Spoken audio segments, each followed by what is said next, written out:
So I will be talking about multi-source unsupervised domain adaptation for time series sensor data. Time series is relevant for many different real-world problems. In our lab, we look at human activity recognition, where, for instance, you collect sensor data from a smartwatch and then try to classify what a person is doing based on that data. But it's also used in other areas like sleep stage classification, gesture recognition, speech recognition, and medical diagnosis and mortality prediction. In a lot of these cases, labeled data is expensive or infeasible to obtain.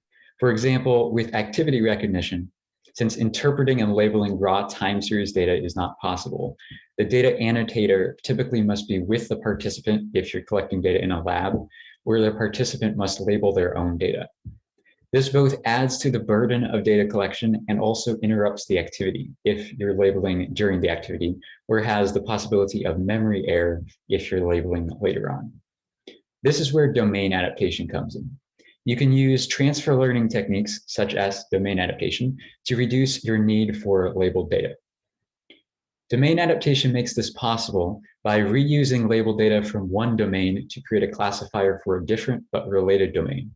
And for example, in the case of human activity recognition, this may look like obtaining labeled data for person 1 and unlabeled data for person 2, and then adapting person 1's classifier to work well for person 2 without requiring any labeled data for person 2 that may be expensive to collect.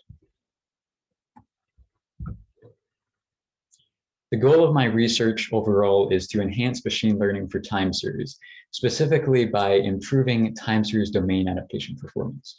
And we hypothesize that we can do this by 4 different approaches. First, improving the neural network architecture with 1D convolutions rather than using recurrent neural networks like are used in prior time series domain adaptation work. Second, learning a domain invariant representation via an adversarial 2-player game. Third, leveraging weak supervision information through a regularizer added to the training objective. And fourth, leveraging cross-source information through contrastive learning.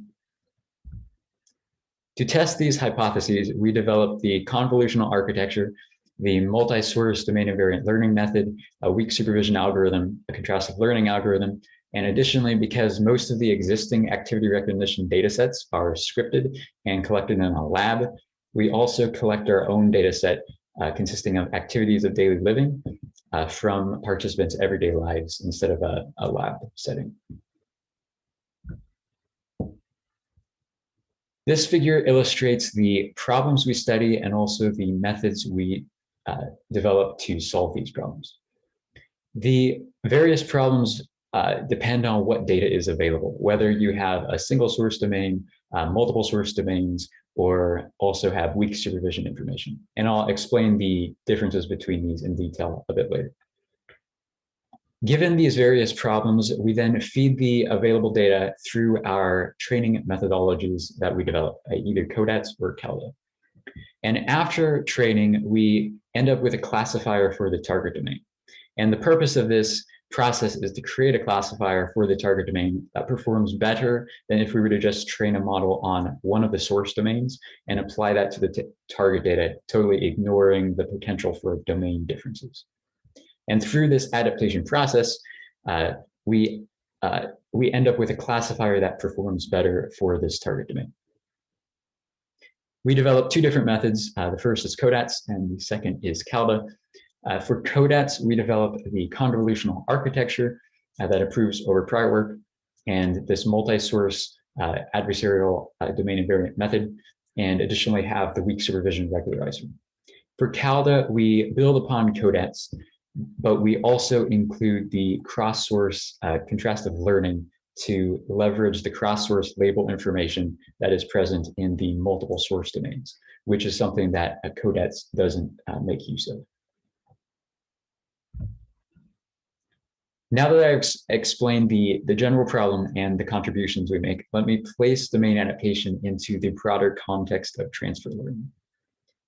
Domain adaptation is a special case of transfer learning, where, as the name implies, the domain changes. But more generally, transfer learning allows for either the domain or the task to change, or both. The domain consists of the feature space and the marginal probability distribution, and the task consists of the label space and the objective predictive function. For the domain, examples of the feature space changing would be you have different size of input data, or you have a different language embedding, or like a different number of sensors. Changes in the probability distribution could be like a change in topics if you're dealing with natural language processing, like switching from computer science to English literature would have a fairly substantial shift in the distribution. For the label space, if that changes, you might have a different number of labels or a different set of labels. And the objective predictive function, which is P of y given x, which isn't directly observed, but kind of what we're hoping to learn during training. A shift in this might be if you have like a shift in the interpretation of your data. For example, if a particular set of accelerometer readings for one person indicates walking, but for another person, they interpret this as cooking, which is a substantially different label. Now, if you remember back to the title, we're specifically looking at unsupervised domain adaptation. Just like the terminology in machine learning more generally, domain adaptation can also have various levels of supervision. However, domain adaptation has two different domains, the source domain and the target domain. And in all of these cases, you have labeled source domain data available.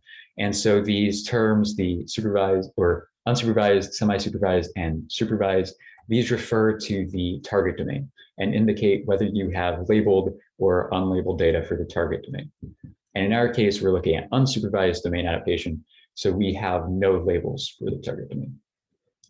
Additionally, domain adaptation can be categorized differently depending on if the feature space is allowed to change. In this research, we're looking specifically at unsupervised homogeneous domain adaptation, but later we do consider extending this to heterogeneous domain adaptation. Finally, before getting into the details of the methods we developed, here I list a variety of categories of domain adaptation methods. These are detailed in the survey part of the dissertation, but I will briefly summarize them here. We primarily focus on the first approach here, domain invariant feature learning, because this is the idea we will be leveraging for our methods that we develop. The idea behind domain invariant feature learning is you train a feature extractor that produces features that look similar between the source and target domain. And there's various ways you can try to align these features, such as with a divergence measure like maximum mean discrepancy, reconstruction loss, or an adversary, which is the approach we are going to be using later on. Then just briefly covering the rest of these, domain mapping is where you try to map data to look from the source domain to the target domain, so it looks like target domain data. You can also compute the normalization statistics like batch norms separately for the source domain and the target domain. Other people have explored using ensembles in some way, such as a measure of confidence in pseudo-labeling. Other people make the cluster assumption, where your data from one label is going to be clustered, and then you can try to move the decision boundary into regions of the space that have less data, and thus hopefully it generalizes better. And then other people have combined these various approaches, such as illustrated here is you can do domain mapping and then follow that with the domain invariant feature learning.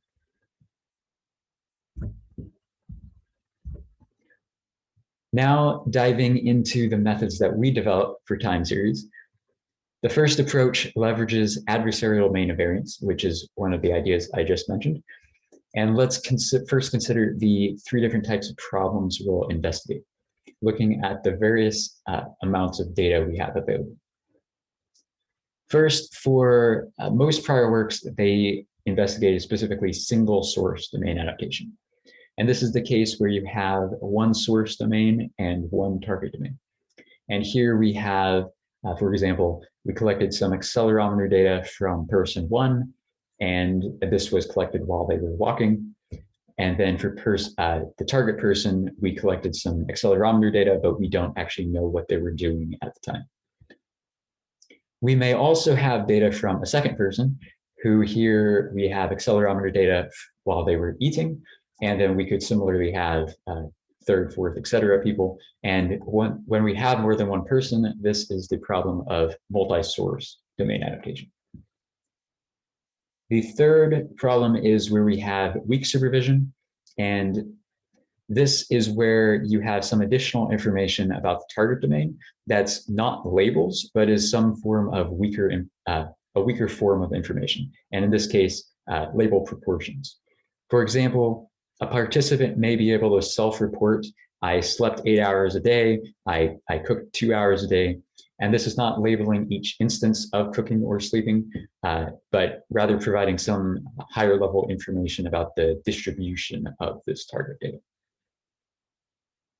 Then, given these various amounts of data we have available, we feed that through our CODATS model, and the goal there is to create this classifier that performs well on the target domain data.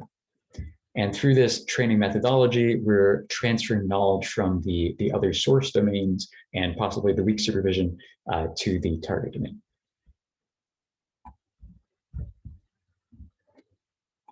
The motivation for this method is that previous works have typically focused on image data, and there's very little work for time series domain adaptation. And the time series domain adaptation methods that do exist are limited to a single source domain. And they're additionally based on recurrent neural networks, which may not be the best choice for time series. We find instead that we can improve adaptation performance by using a convolutional neural network rather than recurrent, and additionally improving results by using multiple source domains. We also study this case of weak supervision. And this is particularly relevant because not everybody performs the same amount of each activity. For example, I might cook more or less than some other people, or I might exercise more or less. Different people tend to do different amounts of different things, and this ends up resulting in a class imbalance between domains. For activity recognition in particular, it may be possible to obtain target domain label proportions. And as I mentioned earlier, reporting the number of hours somebody spent cooking might be easier than labeling each time, each instance they were cooking. This is the motivation for weak supervision, and we develop a method that can use, based on a regularizer, can use this weak supervision information. And it does this by constraining the model parameters to those approximately matching the known target domain label proportions. In other words, we want the model to predict that a person cooks the right amount, sleeps the right amount, etc. Now getting into the details of how we actually do this. Given source domain data, we can run it through a feature extractor and then directly train a classifier on this representation because we have the source domain labels. At the same time, using the same feature extractor, we can feed the target domain data through this feature extractor, but we don't have the target domain label, so we can't train a classifier on it. But instead, we can try to make the representation invariant between the source domains and the target domain. In other words, we want the feature representation to be similar or look similar when run on these two different domains of data. We can make it invariant by using an adversary, which in this case is the domain classifier. It's called a domain classifier because it predicts which domain the data came from, whether it's from source 1, source 2, all the way to the target domain. And then it's an adversary because we train the domain classifier to correctly predict what domain the data came from, while we simultaneously train the feature extractor to make the domain classifier wrong. And we do this by negating the domain classifier's gradient during backpropagation through the feature extractor. Then the goal of this process is at test time, we want the feature extractor to run on the target domain data. And now, because the features look similar on the target domain as they did in the source domain, we're hoping that this task classifier generalizes well to the target domain. To add weak supervision to this, we add a regularizer term to the loss. Specifically, we leverage target domain label proportions. The label proportions are essentially a P of Y, which represents the probability that you get a sleep label, a cook label, etc. We use a KL divergence term to align the estimate of the classifier's prediction distribution and expectation computed over a mini batch of examples to this known true distribution. And then we add this term to the training objective. The final component of CODATS is the model architecture. And we hypothesize that using a convolutional rather than recurrent neural network will adapt better to the target domain. And here we develop a model architecture as shown here, consisting of a convolutional feature extractor, a multi-layer perceptron domain classifier, and a single dense layer for the task classifier. And it handles a varying length of time series data through this global average proving layer.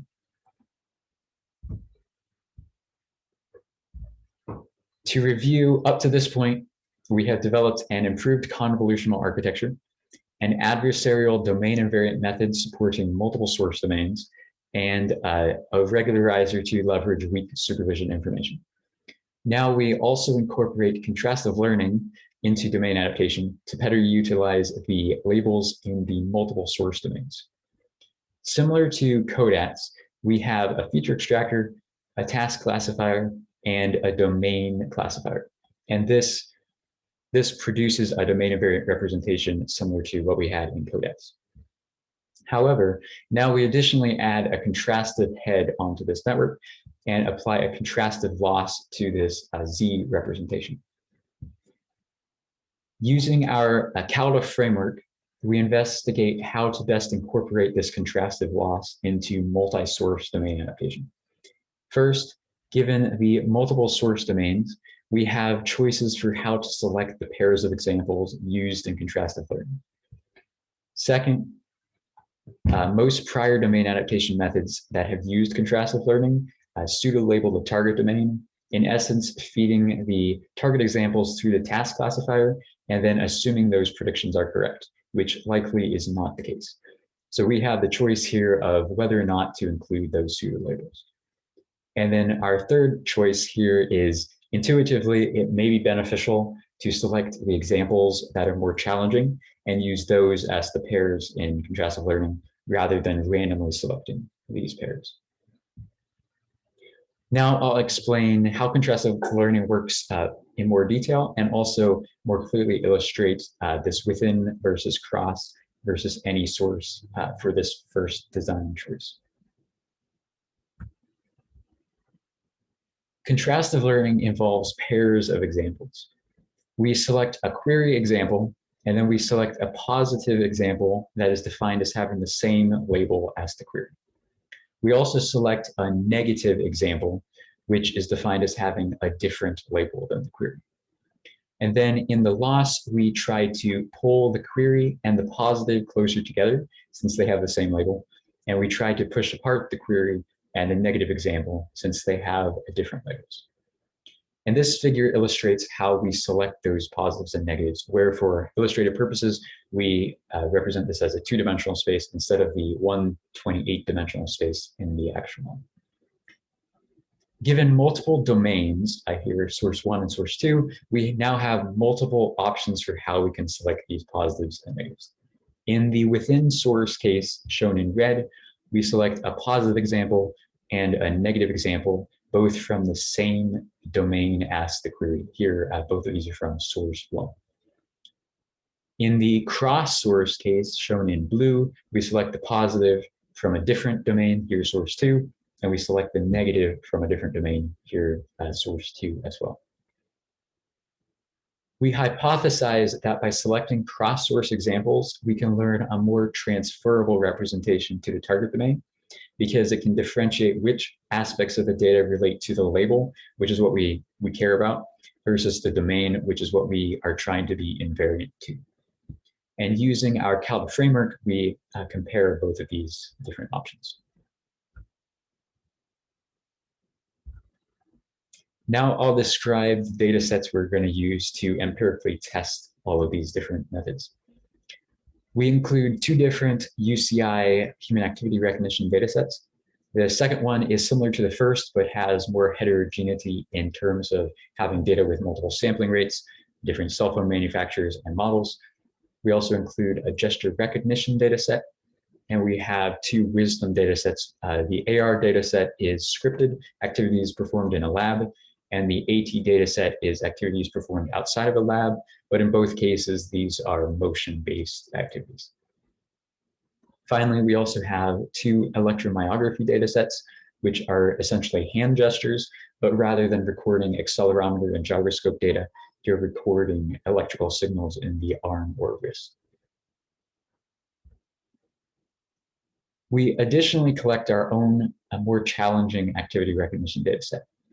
The data sets I just described are typically motion-based, such as sitting, walking, walking upstairs, walking downstairs, and these are typically collected in a lab.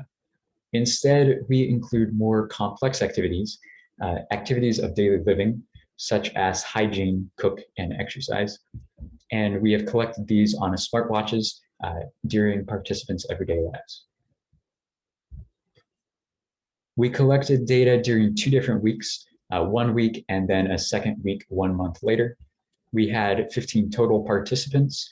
We collected labels with an optional prompt every 30 minutes. And it's optional because people might be driving, for instance, and not be able to provide a label. We collected accelerometer and gyroscope data downsampled to 10 hertz and also location data every 5 minutes. And then we store this data on the watch efficiently in protobuf files and then download it after each week and collect it for use in our models. Finally, the last data set we include consists of synthetic time series data.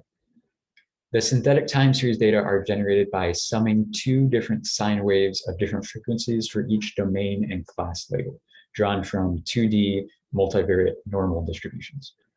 Each source domain is generated with inter-domain, intra-domain translation or rotation domain shifts. And this is motivated by activity recognition, where different activities may consist of different frequency components. The inter-domain shifts all classes in a source domain similarly, either translating or rotating by the same amount. And the intra-domain shifts each class distribution for each source domain separately. And the purpose of these 4 different types of domain shifts is to create a variety of different types of domain shifts that we might experience in time series data.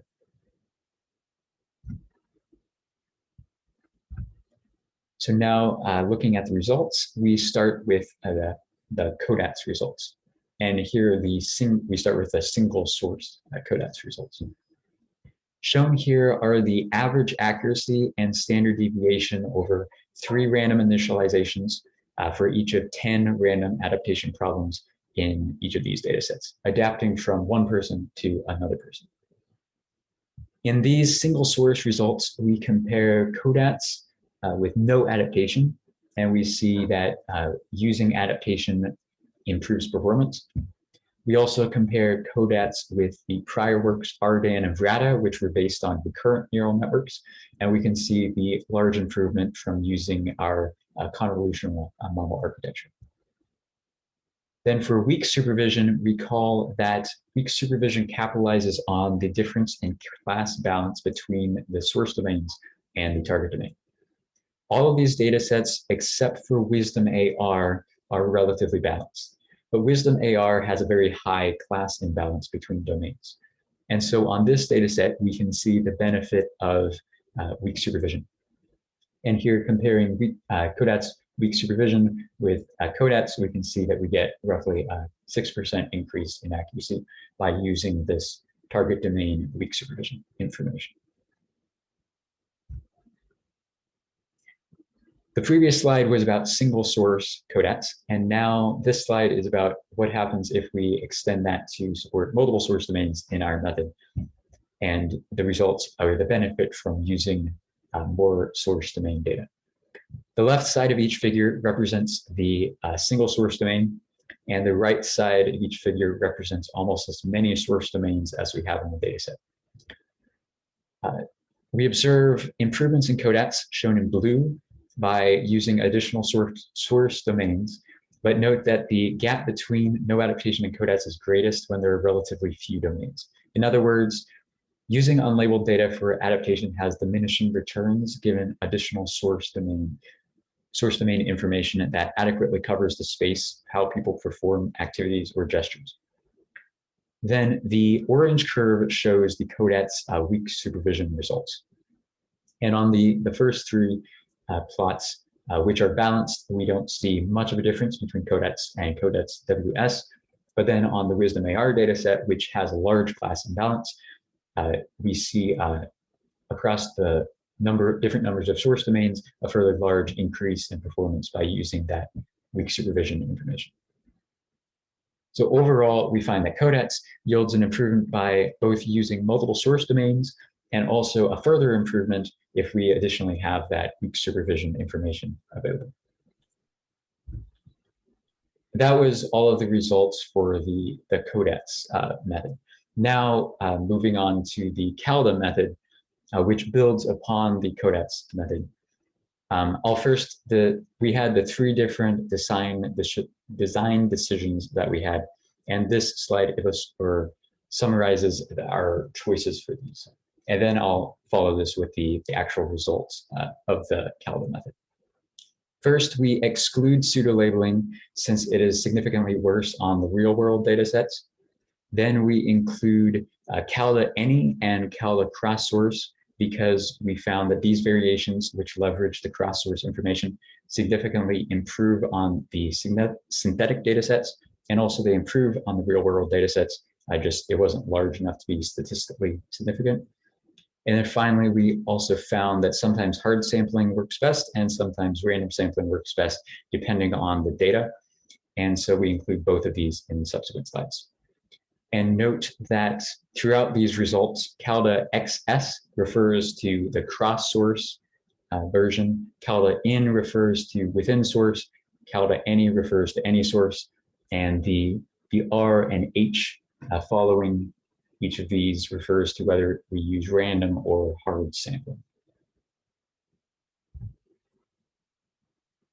Now looking at the CALDA results without weak supervision, these two instantiations of CALDA, the NER and cross-source H, are the best performing based on our ablation studies from the previous slide. So comparing CALDA with the baselines no adaptation and CODATS, we find that CALDA is improving over these baselines on both the real world and synthetic data. And then comparing CALDA with the baseline CAN, which is a prior domain adaptation method that uses contrastive learning, which we have modified to use our CODATS feature extractor so it actually supports time series and can be run on these data sets. On the real world data, CALDA improves over CAN. On the synthetic data, in most of the cases, CAN actually performs very well. And this is largely because of how we generated this synthetic data. CAN is based on a clustering pseudo-labeling method, and because we generated the data in clusters, this is why it ends up performing very well on the synthetic data. However, we largely improve over it on the real-world data. Now for the results of CALDA when we include weak supervision. We find that CALDA improves over both no adaptation and CODATS. And additionally, if you compare this slide with the previous slide, we find that CALDA with weak supervision improves over CALDA without weak supervision. Now let's consider what happens if the weak supervision isn't quite right. We don't really expect that self-reported information is going to be perfect. So how close does this have to be before it would be better to just throw out the weak supervision information entirely? And so in this slide, we measure how sensitive the weak supervision is to noise. And the varying levels of noise are shown in this column with the noise budget. On the first data set, Wisdom AR, we find that both CALDA and CODATS can have between a 10 and 20% noise in the label proportions before we degrade performance to that of no weak supervision. On the Wisdom AT dataset for CODATS, we similarly have 10 to 20% noise before we degrade performance. However, with CALDA, we actually have 40% noise. So 1, weak supervision helps in domain adaptation. 2, CALDA improves over the previous CODATS weak supervision method. And then 3, by using this contrastive learning method, CALDA, we additionally see a 4x improvement in how much noise we can have on this Wisdom AT dataset. This slide shows the results on our CASAS mobile activity recognition dataset. As shown here, even on this more challenging dataset, our methods still yield an improvement over the baselines, both with and without weak supervision.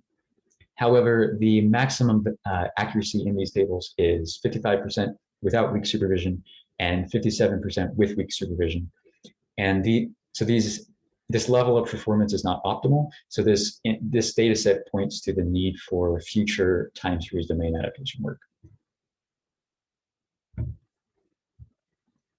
Finally, we made some other assumptions in our methods. First, in the case of CALDA, we assumed that the adversary was still important.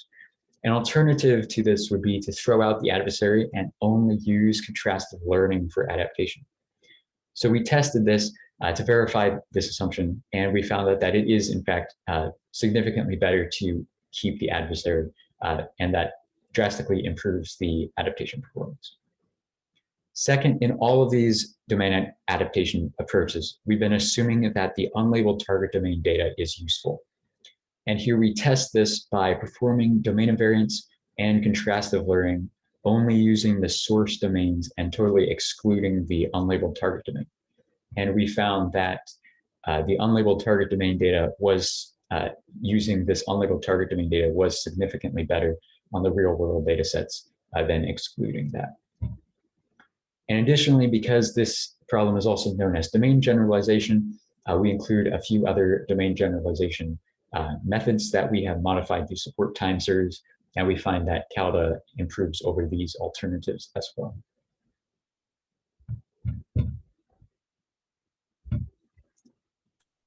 We have also tried a number of additional domain adaptation techniques, but have not obtained significant improvements on time series yet for these methods like we did for CODATS and CALDA. So more work is going to be required to make these techniques sufficient for time series data. And I'll briefly summarize these techniques we tried. First, we repurposed the discriminator in the domain invariant methods as a measure of confidence for pseudo-labeling. Second, we rather than predicting a single label, conformal prediction generates a prediction set, and then we used this set as a form of confidence in pseudo-labeling.